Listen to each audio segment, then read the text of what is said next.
Doug Gottlieb Show here on Fox Sports Radio, and he's in any conversation of the greatest lineman of all time, plus his works off the field are in there in any discussion as guys who have paid his successes forward to others. He's the great Anthony Munoz, Pro Football Hall of Famer, Cincinnati Bengal legend, joining us on the Doug Gottlieb Show. Help me out. Jeff Schwartz is barking my ear off.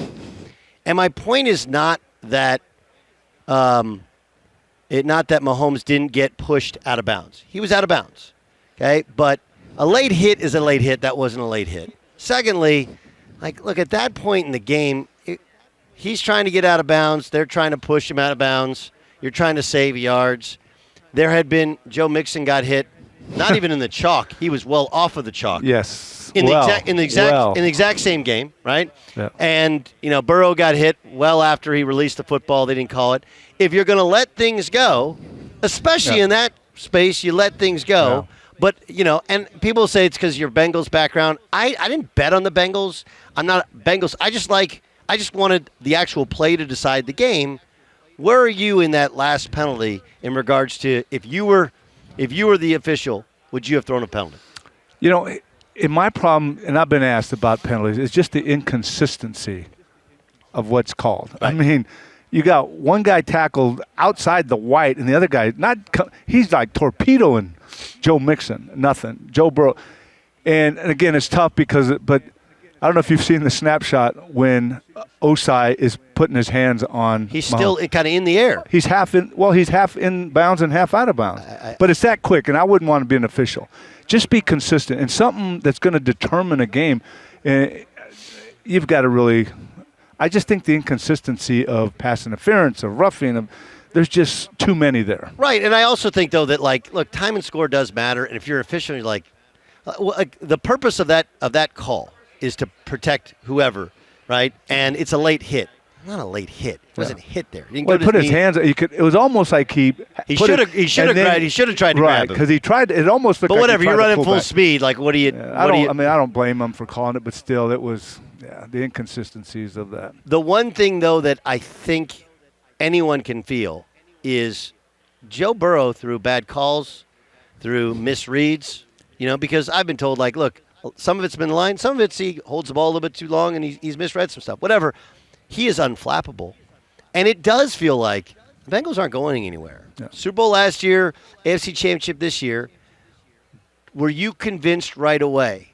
Because your level of football intelligence is so far above that of us fans. Honest to God, when he took over with the Bengals, were you convinced right away that he had this in him? So you have to understand, I'm still in Cincinnati. Yep. Ohio State is right up the road. Right. You remember the other guy, the conversation, Chase Young? Sure. Everybody's Chase Young, he disrupts games. I think I watched every one of Joe Burrow's game at LSU, either taped or just I became a fan. Ed Orgeron was there. I've known Ed throughout his days at USC. Come on, baby. He goes, Andy Munoz, you're going to do my clinic. Throw that diet. Leave it up in Cincinnati because you're eating Cajun, man. But so when I wanted them to draft Joe Burrow because I just saw something special in the kid. And sure, granted, he had some talent there that year at LSU, but still, the throws, the reads, I mean, just, again, the body language. Yeah, the body language is, it's like if Aaron Rodgers had that body language the past couple years. A lot of quarterbacks that are leaders. Yeah, but if Rodgers is a guy who's so accomplished, incredible player, but the body language, dude, if you just acted like this guy who's 20 years younger than you, people wouldn't have some of the negative thoughts on you as a player late in your career. And it carries over. It's contagious to your teammates. So I have 9 grandkids, but 2 of them specifically, 11 and 13, are very talented, play sports. I said, guys, because I might be old school, but if you do something wrong, go back in the huddle or back and do it again. Don't blah, blah, blah. I said, watch Joe Burrow. I know you watch the Bengals and Joe. Don't watch his physical ability. Watch his body language. Yeah. Watch how he handles adversity, how he handles success. He gets excited, so he's going to be a little different. But if he throws a pick, the team does not fall apart because of their leader. I said, watch closely, and that's how leaders react leading a team. And so that's all I've told them. Don't watch how, back shoulder throw and blah, blah, blah. I said, watch how his body language. You were incredible at your position. And feel like we have a paucity of those type of guys, right? Offensive line play especially is, I mean, it struggles because I don't know if it's because of the spread in college football or the fact that, college football with the RPO game, you can get 3 yards down the field, whereas here it's only a yard down the field. From your perspective, I guess the first question is, do you think offensive line play is at a lower level than it should be? So I was asked probably within the last 5 years by one, maybe two general managers in the league. And they said, honest opinion, what do you think of the technical part of the offensive line? I said, well, you asked me to be transparent. I don't think it's where it should be. I think technically it's not there. And not only feet, hands, but vision is so important with the offensive line. I've never seen so many free runners coming through the middle because of the lack of a guard and tackle switching off and not seeing the guys come. And they're like, okay, that's what we thought. But I don't say that out loud a whole lot because they're like, well, back, you're talking about back in the day when you play. But no, I watch technique is technique. I don't care how different the physical. But the question is why? Okay, because the truth is that, okay, in terms of pass protection, kids actually throw the ball a lot more in high school now, right, than they did when you were growing up, when I'm sure everybody just ran the football. You only throw on third down. Yeah. And there's a lot more skill work done. Is it because there's not as much live football in practice? I mean, it's really interesting. That's a good point. Right? It's really interesting that in terms of technique, but also in terms of guys' bodies. I had a great discussion with Mike Gundy, who's Oklahoma State's coach. Yep. And I said, Coach, I don't understand. You guys don't go live nearly as much, and yet you have 2 to 3 times as much injuries. And he went back to when he played Oklahoma State and talked about how much harder they went playing back then. And it's the idea of you want to manage people's bodies and obviously their brains. On the other hand, in order to be a really good football player, you got to play football. It's got to be game tested. It's got to be hitting. I mean, I know it takes it, and I'm not saying go 2-3 hours of hitting. Right. But for an offensive line not to see any preseason, not one preseason snap, and then expect to come out opening week against a team that's been going at least a quarter of their starters in preseason and getting after it at camp, unless you're Superman, I'm sorry. Maybe they are so much better you can do that, but it's obvious. So, again, I'm just kind of what I heard. 13 teams don't take a snap, and I think 11 of them lost opening week. Yeah. For me, my 12th year in the league, I had to get next to my guard and take some live ET, scrape some games. I had to be able to see that full speed just to get ready to play. So how do you do it with the push for health and safety of players? It's health, but I think it's also the money they're paying. Because you're paying $15 million to the starter, and the backup is not close to that. So that's a tough call. I mean, because you look at some of the teams that still do it. And I would love to get a true assessment of the injuries because, when you go a little harder compared to not going at all, then you expect your well-tuned body to go full speed in those collisions. That's still foreign to me. And maybe, again, the talent is so much better that you don't have to do that. But I know I couldn't do that. It's got to be incredibly difficult to go from not hitting to playing and trying to block guys that are more athletic than maybe we've ever seen, especially on that outside pass rush. But you look at some of the best guys in the league. I mean, I think he got hurt with Slater from the young guy. Technically, Rashawn Slater. Yeah. Lane Johnson, his technique. I mean, you see certain guys, their technique is, why are these guys the best still technically sound where you get the other guy? Is it maybe they can't do it?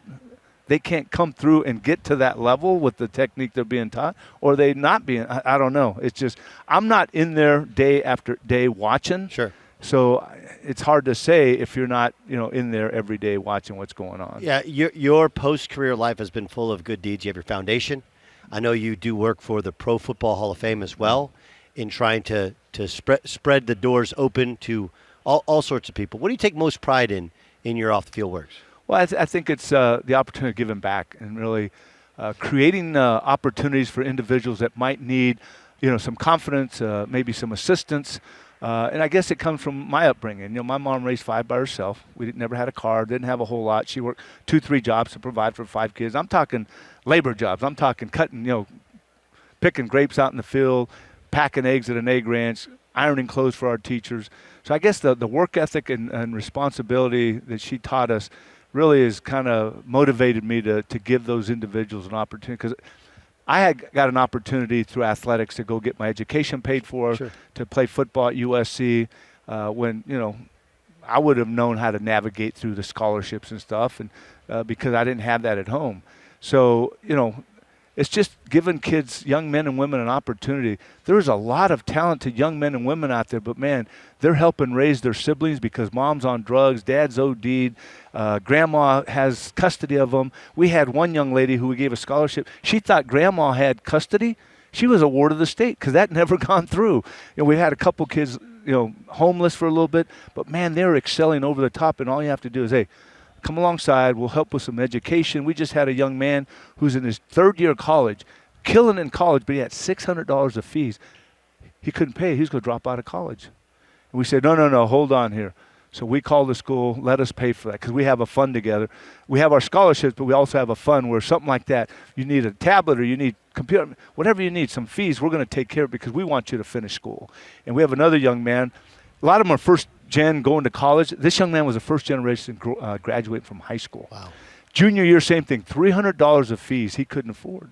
So one of my board members lives in northern Kentucky. He's my financial advisor, but also he said, I'm going to go talk to Justin. Went over, paid the $300. What's his name? Justin. No, your board member. Mike Maisel. He went over, paid the fee for him. He's actually now Justin's financial advisor. How about that? That's pretty cool. Getting ready to drop out his junior year, and now, so I did a podcast. He's got his own little house, his studio. He's got 2 platforms, and he's killing it, man. And so I go over to to do a podcast, and we finish, and he turns around, and when we give him a scholarship check, we give the big ones, for presentation. He grabs it. He goes, "Remember this? It was like 2009. He got like $3,000, and so he goes, I want to pay that back. Gave me a check for $3,000. He said, a lot more will be coming from where that comes from.